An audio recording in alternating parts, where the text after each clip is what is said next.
Les centrales hydrauliques sont dites de haute chute lorsqu'elles sont situées en altitude. Elles bénéficient généralement de dénivelées très importantes entre le barrage qui retient l'eau et l'usine où est produite l'électricité. L'eau provient des précipitations et de la fonte des neiges. Elle est acheminée par des galeries d'adduction ou le cours des torrents jusqu'au lac de retenue.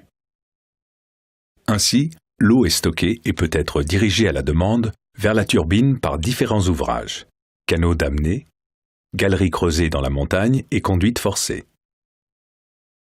La puissance de la centrale dépend de deux paramètres, le débit de l'eau et la hauteur de chute. Dans ce cas, le débit est assez faible, mais la hauteur de chute est très importante. La centrale est équipée d'une turbine de type Pelton. Celle-ci est mise en mouvement par un jet qui se partage sur l'arête médiane d'une aube à 2 godets et prend de la vitesse en quelques minutes. La force du jet est ajustable et toute l'énergie est pratiquement transmise à la roue. Pour une hauteur de 1000 mètres, l'eau jaillit des injecteurs à une vitesse de 140 mètres par seconde. Pour améliorer le fonctionnement, on peut utiliser plusieurs jets.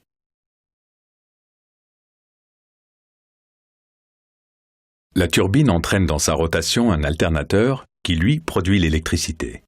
Enfin, l'énergie produite par cet alternateur est évacuée vers le réseau de transport d'électricité par l'intermédiaire d'un transformateur.